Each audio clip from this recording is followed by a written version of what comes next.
ओम नमः शिवाय। हर हर महादेव। आज बात करेंगे सवारी के वचन झूठे क्यों हो जाते हैं और सवारी क्यों हमारे शरीर पर आती है। इससे पहले यदि आप हमारे चैनल पर नए हैं तो कृपया चैनल को सब्सक्राइब करें, वीडियो को लाइक करें तथा घंटी के निशान को भी दबाएं, जिससे हमारे द्वारा दी गई नई नई जानकारी आप तक सबसे पहले पहुंच सके। अब बात करते हैं हमारे शरीर पर सवारी क्यों आती है। सवारी आने के दो कारण हैं।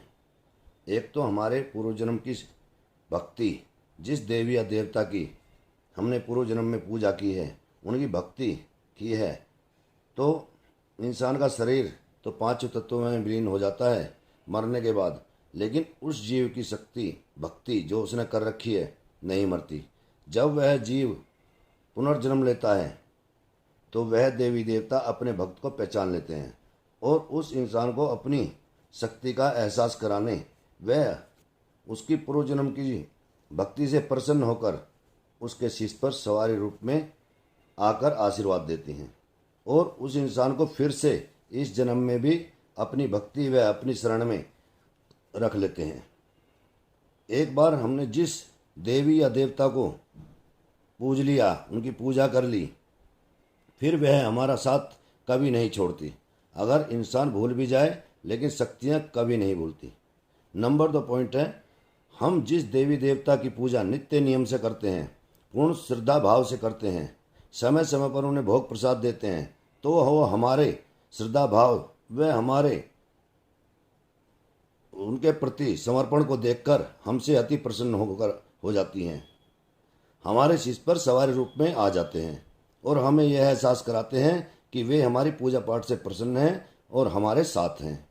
हमें समय समय पर अच्छे बुरे का ज्ञान भी कराते हैं, हमें सही गलत की पहचान भी कराते हैं, उसका एहसास भी कराते हैं और हमारी हर इच्छा हर काम को पूर्ण भी करते हैं। अब बात करते हैं, सवारी हमारे शरीर पर आती तो है लेकिन अब उनके वचन पूर्ण नहीं होते। इसका क्या कारण है?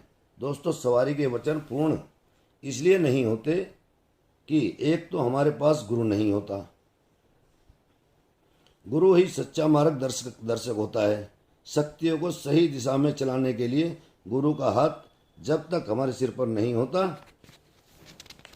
तब तक शक्तियां अनियंत्रित होती हैं, उन पर किसी का कंट्रोल नहीं होता, आपका भी नहीं होता।